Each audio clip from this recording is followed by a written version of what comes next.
അടിപൊളി പ്ലേസ് അല്ലേ? ഹായ്, നമസ്കാരം ഗൈസ്. അപ്പം ഞങ്ങൾ ഇവിടെ ഒരു ചെറിയൊരു ട്രിപ്പ് വന്നിരിക്കുകയാണ്. ഞങ്ങൾ അവിടെ നിന്നൊരു 2 മണിക്കൂർ ഡ്രൈവ് ഉണ്ട് അല്ല അത് ഞാൻ. അപ്പോൾ ഇത് ചെറിയൊരു കോട്ടേജ് എടുത്തിരിക്കുകയാണ്. 39 യൂറോ ആവുന്നുള്ളൂ 1 ഡേ, ഒരാൾക്ക് 1 പേഴ്സൺ. 39 യൂറോ ആവുന്നുള്ളൂ. ചെറിയൊരു റൂമാണ്, അതിനുള്ളിൽ കിച്ചൺ ഉണ്ട്, ചെറിയൊരു സൗകര്യം, ചെറിയ സെറ്റപ്പ്. അപ്പോൾ അതിന് ചേർന്ന് സോനയുണ്ട്, പിന്നെ ഇവിടെ ചെറിയൊരു പൂള് ഉണ്ടാക്കിയിട്ടുണ്ട് അവർ. അതുപോലെ ബ്രൈ ചെയ്യാനുള്ള സൗകര്യമുണ്ട് അവിടെ. എല്ലാ സൗകര്യങ്ങളും അടങ്ങിയിട്ടുള്ള ചെറിയൊരു സെറ്റപ്പുള്ള ഒരു പ്ലേസ് അല്ല അത് ഞാൻ. അപ്പോൾ കൂട്ടുകാരൻ്റെ അടുത്തേക്ക് വന്നാണ്, ഫ്രണ്ടിൻ്റെ അടുത്തേക്ക് വന്നാണ്. അപ്പോൾ ഈസ്റ്ററൊക്കെ അല്ലേ, അപ്പോൾ ഇനി ചൊവ്വാഴ്ച ആണ് ഡ്യൂട്ടി ഉള്ളത്. അപ്പോൾ അത് കാരണം ഞങ്ങൾ അടിച്ചു പൊളിക്കാൻ ചെയ്യും അല്ല അത് ഞാൻ. യെസ്. അപ്പോൾ ഇവിടെ ചെറിയൊരു പ്ലേസാണ്, പോരിയുടെ അടുത്തുള്ളൊരു സ്ഥലമാണ്, തൊട്ടടുത്തുള്ളൊരു സ്ഥലമാണ്. അപ്പോൾ അധികം വലിയ സംഭവങ്ങളൊന്നും ഇവിടെ കാണാനില്ല. അല്ലെങ്കിൽ കാണാനില്ലെങ്കിലും ഫ്രണ്ട്സ് 2-3 പേര് വരുന്നുണ്ട്, അപ്പോൾ അവരെ കാണാനും കൂടി ആണ്. പറയും. ഫിഷിംഗ് പ്ലേസ് ഉണ്ട്. ഫിഷിംഗ് പ്ലേസ് ഉണ്ട് ഇവിടെ, സൂപ്പർ ഫിഷിംഗ് പ്ലേസ് ഉണ്ട്. ഓക്കെ, അപ്പോൾ ചെറിയ ചെറിയ വീഡിയോസ് കാണിക്കാം. Okay guys, happy Easter, bye. Hello, എല്ലാവർക്കും നമസ്കാരം.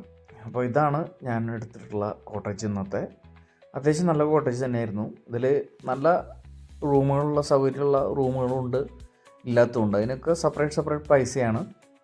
ഇപ്പോൾ ഞങ്ങൾ ചെന്ന വഴിക്ക് തന്നെ ഞങ്ങൾക്ക് ചാവി കിട്ടിയത് എങ്ങനെയാണ്, ചാവി ഈ കീ ബോക്സ് ഉണ്ടാവും. കീ ബോക്സിൽ അവർ നമ്പർ നമുക്ക് മെസ്സേജ് ചെയ്യും. ആ സമയത്ത് 1 മണിക്കൂർ 2 മണിക്കൂർ മുന്നേ ബുക്കിംഗ് ടൈമിൻ്റെ. എന്നിട്ട് നമ്മൾ കീ ബോക്സിനുള്ളിൽ നമ്മളത് ഇട്ട് വയ്ക്കുക. ഇതിൻ്റെ ഇപ്പുറത്തൊരു ബോക്സ് കാണാൻ വെളുത്തിട്ട്, ആ വെളുത്ത ബോക്സിലാണ് നമ്മൾ പോകുമ്പോൾ ഇടേണ്ടത്. അവിടെയല്ല, തിരിച്ചു പോകുമ്പോൾ നമ്മൾ എല്ലാം കഴിഞ്ഞിട്ട് നമ്മൾ പോണ സമയത്ത് അതിലാണ് നിക്ഷേപിക്കേണ്ടത്. അപ്പോൾ ഇവിടുത്തെ സിസ്റ്റം ചെറിയ ബിൽഡിങ്ങുകളുടെ ചെറിയ ഹോട്ടലുകളിലേക്ക് സെറ്റപ്പ് ഇതാണ്. വലിയ ഹോട്ടലിൽ റിസപ്ഷനിസ്റ്റൊക്കെ ഉണ്ടാവും. അപ്പോൾ ചെറിയൊരു പൂളൊക്കെ ഉണ്ടാക്കിയിട്ടുണ്ട് അവർ, കൃത്യമായിട്ട് ഉണ്ടാക്കിയിട്ടുള്ളതാണ്. വെള്ളം കുറവാണ്, എന്നാലും കുഴപ്പമില്ല, കാണാൻ നല്ല രസമുണ്ടായിരുന്നു. അത്യാവശ്യം കുഴപ്പമില്ലാത്ത ഏരിയ തന്നെയാണെന്ന് പറയാം. അപ്പോൾ ചെറിയൊരു വെള്ളച്ചാട്ടം പോലെ, നമ്മുടെ അതിരപ്പള്ളി ഒക്കെ പോലെ അത്രയ്ക്കില്ല, എന്നാലും ചെറുതായിട്ട് ഇങ്ങനെ വെള്ളം ഇങ്ങനെ ഒഴുകിയൊക്കെ പോകുന്ന ഒരു പ്രദേശമാണ്. കാണാൻ അത്യാവശ്യം ഭംഗിയൊക്കെ ഉണ്ട്. പിന്നെ ഇത് കണ്ടോ, അവിടെ വലിയ ഒരു റിവർ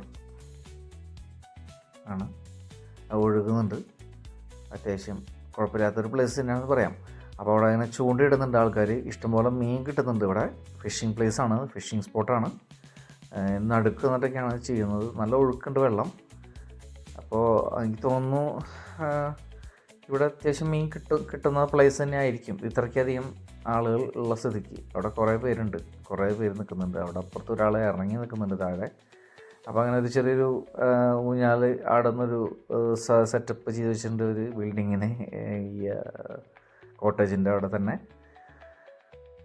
നല്ല ഒരു രസമായിരുന്നു ഇവിടെ. പിന്നെ അവിടെ ഇതുണ്ട്, ഈ ബ്രൈ ചെയ്യാനുള്ള സൗകര്യമുണ്ട്. പിന്നെ ഇവിടെ സിറ്റ് ഔട്ട്, നല്ല വലിയ സിറ്റ് ഔട്ടാണ്, ഇരിക്കാനായിട്ടുള്ള ഭയങ്കര വലിയ സൗകര്യമുണ്ട്. ചെറിയ റൂമാണ്, അതിനുള്ള പൈസ നമ്മൾ കൊടുത്തിട്ടുള്ളൂ. കണ്ടോ, അതാണ് ബ്രൈ ചെയ്യുന്ന സ്ഥലം, ആ കാണുന്നത്.